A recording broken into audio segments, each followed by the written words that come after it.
Vamos falar sobre a glória de Deus? A palavra glória vem do termo hebraico kavod, que significa literalmente peso. Na Septuaginta, que é a tradução do Antigo Testamento hebraico para a língua grega, a palavra kavod é substituída pela palavra grega doxa, que significa glória, poder, honra e reputação. No vídeo de hoje falaremos sobre a glória de Deus no livro do profeta Ezequiel, representando o resplendor da presença de Deus. E a pergunta que faço é: o que acontece com um homem quando a glória de Deus se vai? Portanto, seja bem-vindo ao nosso canal para mais uma aula da Escola Dominical.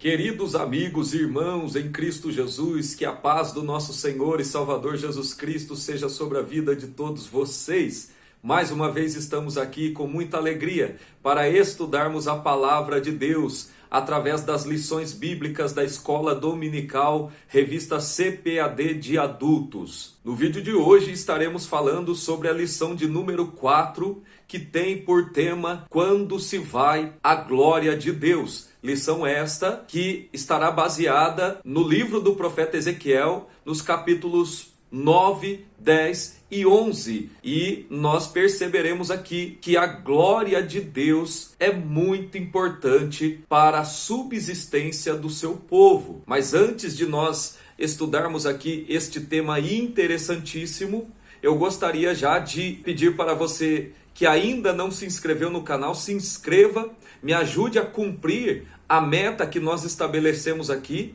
de chegar até o fim do ano com um número de 400 inscritos no nosso canal. Já estamos com 361 inscritos, eu quero agradecer a todos vocês que se inscreveram no canal e que têm nos ajudado aí nesse projeto de levarmos a boa, a sadia palavra de Deus ao coração daqueles que desejam aprender mais sobre a palavra.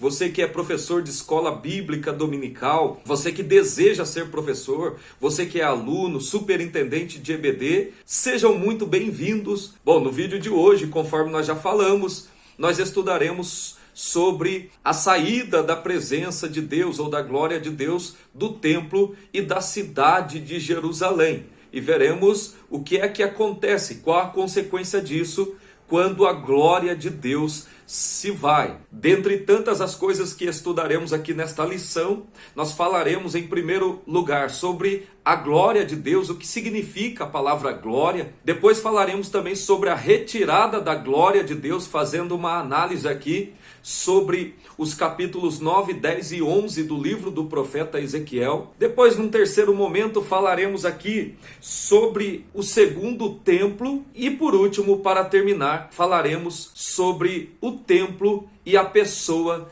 de nosso Senhor e Salvador Jesus Cristo. Pegue a Bíblia aí, se você tem a revista da CPAD, lição de adultos, pegue também e vem comigo estudar a palavra de Deus. Tópico de número 1, sobre a glória de Deus. Nesse primeiro tópico, nós estaremos aqui trazendo uma definição sobre a palavra glória no hebraico, kavod, e também falaremos aqui sobre a palavra Shekinah, de onde veio essa palavra Shekinah, muito usado no nosso meio cristão, principalmente no meio evangélico, e depois falaremos também sobre a glória de Deus, o que significa ou o que significava a glória de Deus para o povo de Israel no Antigo Testamento, e assim também trazendo uma luz aqui sobre o que significa a glória de Deus para nós hoje. Então, em primeiro lugar, eu gostaria aqui de dizer que essa terminologia, a palavra glória ou glória de Deus,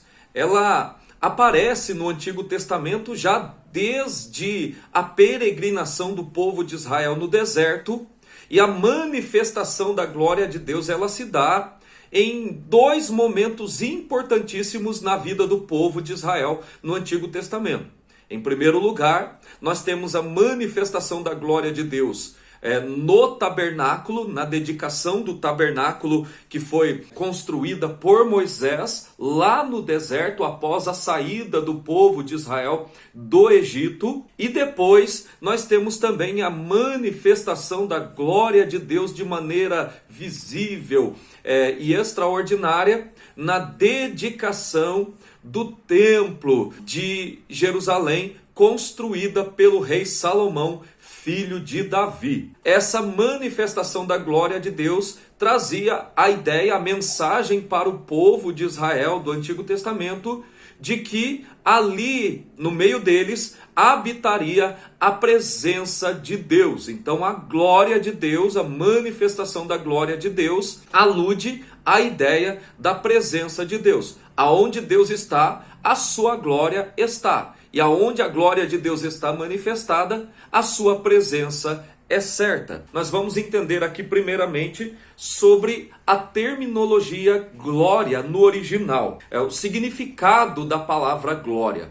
Eu já disse, já adiantei e quero repetir mais uma vez que a palavra glória vem do termo hebraico kavod, que significa literalmente peso. E nesse sentido literal, a palavra kavod no Antigo Testamento só aparece duas vezes, né? A primeira vez em 1 de Samuel, capítulo 4, versículo 18, e a segunda vez em 2 de Samuel, capítulo 14, versículo 26. Aí depois, a Septuaginta, e o que é a Septuaginta? Eu gosto de explicar os detalhes, né? Septuaginta é o nome que se dá à tradução da Bíblia hebraica, ou seja, do Antigo Testamento que originalmente foi escrito em hebraico. Houve uma tradução para a língua grega, e essa tradução ficou conhecida como a Septuaginta, ou também chamada de a tradução dos 70. Quando se traduziu o Antigo Testamento do hebraico para o grego,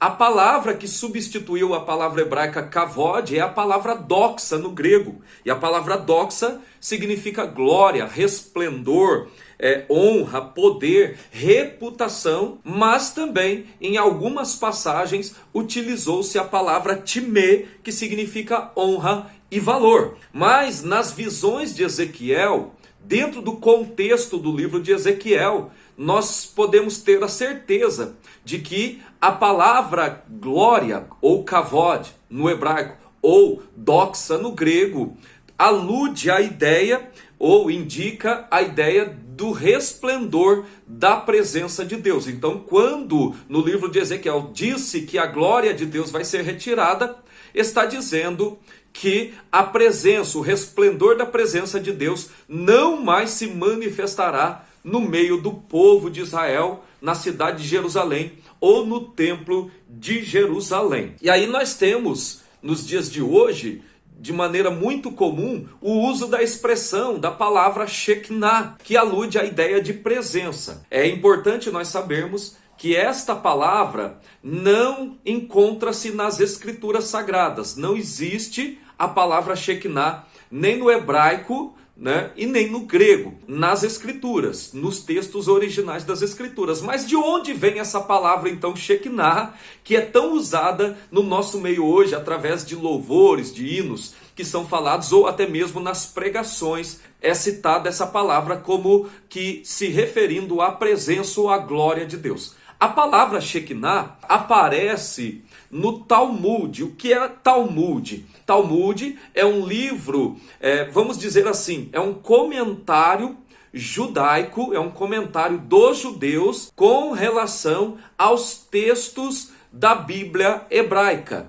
Então, neste livro, né, neste documento chamado Talmud, é que a expressão Shekinah aparece aludindo à ideia da presença de Deus. Então eu acho importante nós sabermos que essa palavra não se encontra originalmente nas escrituras, embora não veja problema nenhum usá-la como indicação da presença de Deus, tá bom? Só precisamos saber que ela é uma palavra que aparece na tradição judaica e que ela não significa a glória de Deus, mas ela representa, ela significa, aponta para a presença de Deus, porque a palavra glória no original é kavod no hebraico, ou doxa ou timê no grego. Tópico Amém. De número 2, sobre a retirada da glória de Deus. Nós já estudamos nas lições anteriores que a nação de Judá, o povo de Israel, estava afastado dos caminhos do Senhor, vivendo em tempos de apostasia, de tamanhas idolatrias, conforme nós estudamos na lição anterior, que falava sobre as abominações cometidas no templo de Jerusalém, local que deveria ser de manifestação da glória de Deus, local que deveria ser de adoração a Deus, estava sendo utilizado como um local de adoração a deuses estranhos. A idolatria estava imperando no coração do povo, e assim então o juízo estava por vir sobre este povo, sobre esta nação, sobre o povo de Deus no Antigo Testamento. E agora, nos capítulos de número 9, 10 e 11 do livro do profeta Ezequiel, nós vemos o profeta tendo visões da retirada da glória de Deus do meio do povo, da cidade de Jerusalém e do templo de Jerusalém. E essa retirada da glória de Deus, ela se dá por fases, ela vai acontecer por fases, e o profeta Ezequiel, nesses capítulos 9, 10 e 11, vai descrever as fases da retirada da glória de Deus do templo de Jerusalém. Então nós vamos falar aqui sobre o querubim e a nuvem, a retirada da presença de Deus e, por fim, a glória de Deus se pondo sobre o Monte das Oliveiras. Bom, vamos aqui falar primeiramente do querubim e a nuvem. E para você se contextualizar com o que nós vamos comentar aqui, eu gostaria de ler o texto bíblico que fala sobre o querubim e a nuvem, no livro de Ezequiel, capítulo 9, versículo 3 e 10, capítulo 10, versículo 4. Olha só, capítulo 9, versículo 3, o profeta Ezequiel diz assim: E a glória do Deus de Israel se levantou do querubim sobre o qual estava até a entrada da casa, e clamou ao homem vestido de linho que tinha o tinteiro de escrivão a sua cinta. Veja aqui que o profeta se refere ao querubim como que se levantando sobre o qual estava a entrada da casa. Agora capítulo 10, versículo 4, que diz assim: Então se levantou a glória do Senhor de sobre o querubim para a entrada da casa, e encheu-se a casa de uma nuvem, e o átrio se encheu do resplendor da glória do Senhor. É importante nós fazermos menção aqui de que tanto a figura do querubim quanto da nuvem aponta para a presença de Deus. Vocês podem observar que lá na Arca da Aliança, o que era a Arca da Aliança? Era o objeto que tinha uma representação maior dentre os objetos do tabernáculo e do templo, que representava diretamente e objetivamente a presença de Deus no meio do povo. Tanto é que a Arca da Aliança ficava no local exclusivo, separado dos demais objetos do tabernáculo. Ela ficava no lugar santíssimo, era o único objeto que podia ficar no lugar santíssimo, ou no chamado Santo dos Santos, porque justamente era o objeto que representava de maneira mais objetiva a presença de Deus no meio do povo. Em cima da tampa dessa Arca da Aliança, a tampa chamada de propiciatório, havia a imagem de 2 querubins. Então nós podemos perceber que o querubim representava, era algo que representava objetivamente a presença de Deus. Assim como nuvem também, nós podemos voltar para a história da peregrinação no deserto pelo povo de Israel e notar que a nuvem também representa a presença de Deus nessa peregrinação, quando Deus se manifesta como uma nuvem durante essa peregrinação, servindo como proteção e acompanhamento para o povo de Israel nessa jornada no deserto. E aqui, no texto que nós lemos, nós vemos o profeta Ezequiel fazendo menção tanto do querubim quanto a nuvem se levantando, né? Saindo, como que saindo ali daquele local. É bem possível que a menção ao querubim aqui diz respeito àquela visão da glória de Deus que Ezequiel teve no capítulo 1 de seu livro e que ele menciona lá. Tanto é que também nos capítulos posteriores aqui, capítulo 10 e capítulo 11, nós vamos ver também a menção do querubim nas visões que Ezequiel tinha da manifestação da glória de Deus.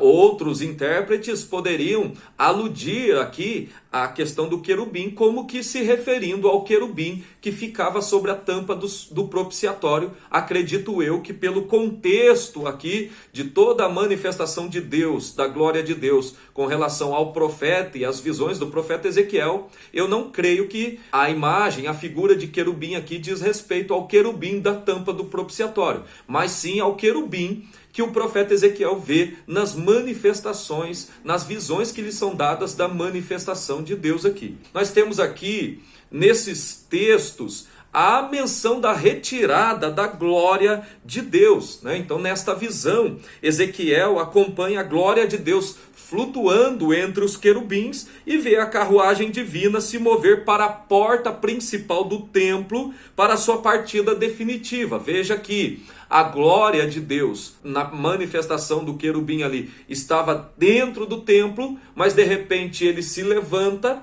e parte para a porta, né, principal do templo, como que se tivesse indo em direção à saída, se retirando de dentro daquele local. A saída da glória de Deus representa a retirada da sua presença. Terminaremos essa parte falando sobre a glória de Deus se pondo sobre os montes das oliveiras, né? Ou seja, se a glória de Deus estava habitando dentro do templo, agora ela sai, procura a porta de saída e sai e repousa sobre o Monte das Oliveiras. Isso significa dizer que agora o templo está abandonado, não há mais a manifestação da presença de Deus naquele lugar, como que se Deus estivesse dizendo ao povo: olha, eu não estou mais no meio de vocês. Então Ezequiel viu a glória de Deus partindo do templo para o Monte das Oliveiras e dali ascendeu ao céu para retornar no fim dos tempos, não mais no templo de Jerusalém,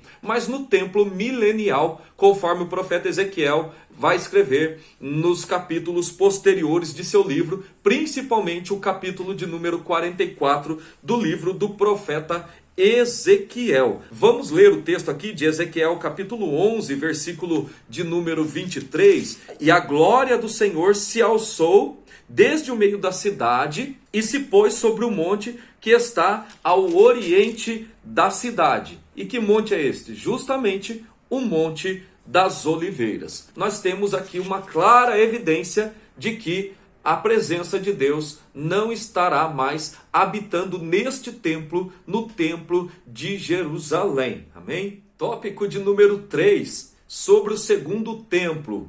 Que segundo templo é esse? Bom, vamos explicar aqui, e eu já quero começar essa explicação dizendo que o templo de Jerusalém, que foi construído primeiramente pelo rei Salomão, filho de Davi, este templo foi destruído pelo exército babilônico sob o comando de Nabucodonosor. E é disto que o profeta Ezequiel está dizendo aqui, o juízo que Ezequiel profetiza diz respeito justamente à chegada do exército babilônico para executar esse juízo sobre a nação de Judá, sobre a cidade de Jerusalém e o templo em Jerusalém.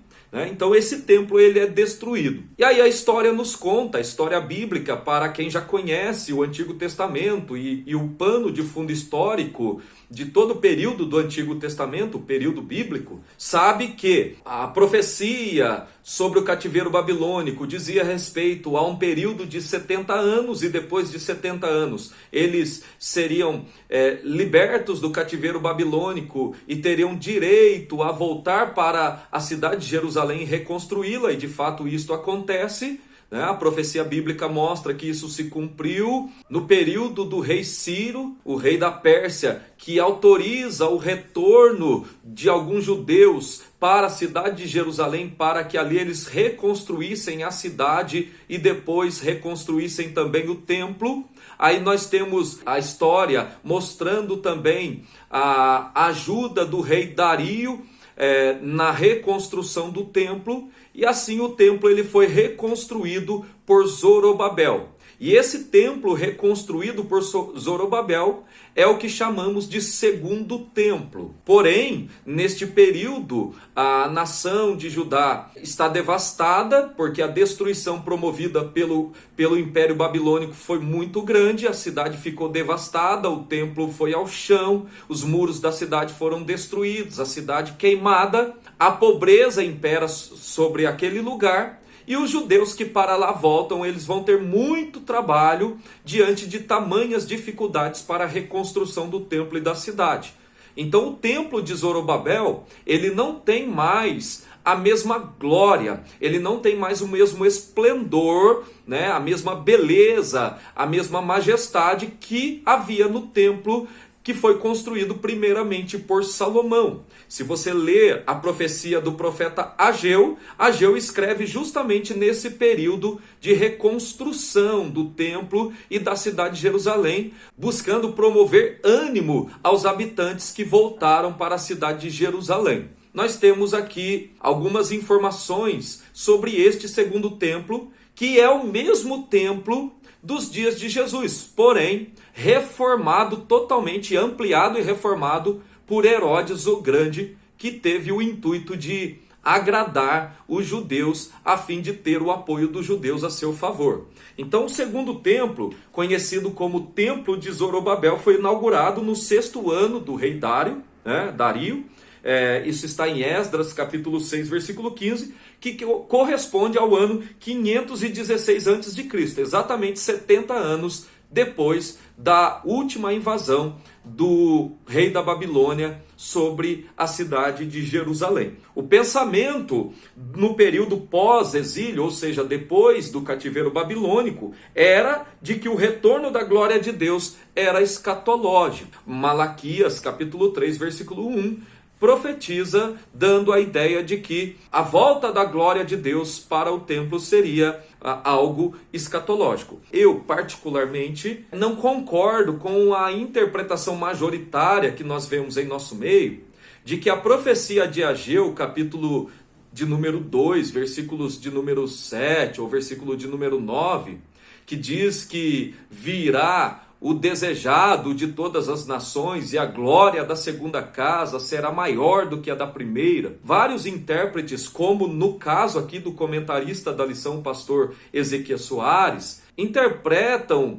essa profecia de Ageu, de que a glória da segunda casa será maior que a da primeira, interpretam esse texto como se cumprindo em Jesus, entrando dentro do templo, do grande templo construído ou ampliado, reformado pelo rei Herodes, construído por Zorobabel. Eu, particularmente, não vejo isso no texto, não concordo com essa interpretação. Podemos até sim fazer uma aplicação dizendo que a luz brilhou dentro do templo, porque Jesus era a luz de Deus, A glória de Deus esteve dentro do templo, porque Jesus é a maior manifestação da glória de Deus, Mas dizer que o profeta Ageu estava trazendo uma profecia messiânica ali, eu, particularmente, não concordo com isso, tá? Mas é o que está escrito na lição. O comentarista diz assim: foi o Senhor Jesus que trouxe a glória de Deus quando ministrou no templo de Herodes.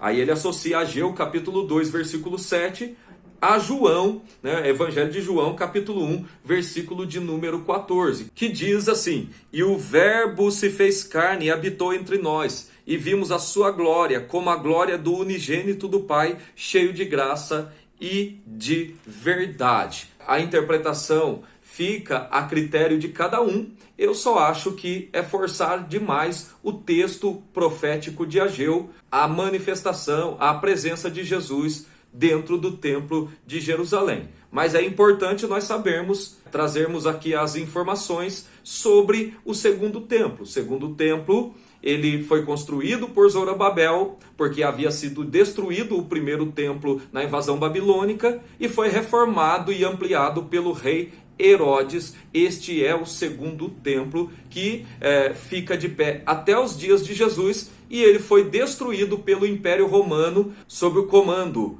do general Tito, que era filho do imperador que estava governando naquele momento, chamado Vespasiano. Amém? Tópico de número 4, sobre o Senhor Jesus e o templo. E nós vamos terminar o vídeo de hoje falando aqui, associando aqui Jesus ao templo de Jerusalém. Que associação é essa? Bom, nós veremos que com a chegada do Filho de Deus e a consumação da sua obra na cruz do Calvário, não temos mais necessidade de um templo a fim de abrigar a glória ou a presença de Deus, né? Porque o Filho de Deus já se manifestou entre nós e vimos a glória do unigênito do Pai. Bom, primeira coisa aqui, vamos falar sobre uma explicação teológica. Por que não temos mais necessidade do templo para abrigar a presença, a glória de Deus? Aí nós temos aqui algumas citações de Jesus, das falas de Jesus, quando Jesus disse em Lucas 11:31, eis aqui está quem é maior do que Salomão. Jesus falando dele mesmo como construtor do templo. Depois nós temos aqui também Mateus capítulo 12, versículo 6.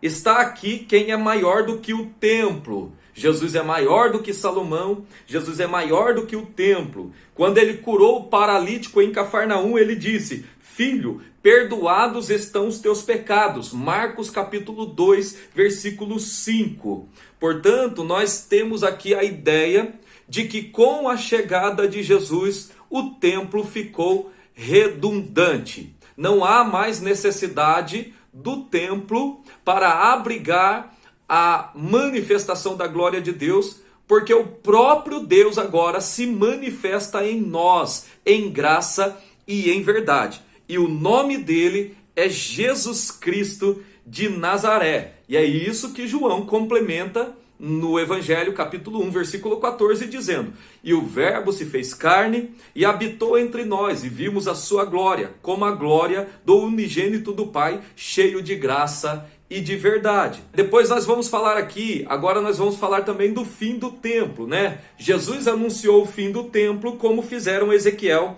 e os demais profetas. Os profetas, a diferença é que os profetas do Antigo Testamento anunciaram o fim, a destruição do templo, principalmente por causa da perversão da nação de Judá, do povo de Israel. Então, era um anúncio, era uma predição, que o efeito era consequência da rebeldia, da idolatria, da apostasia do povo de Israel.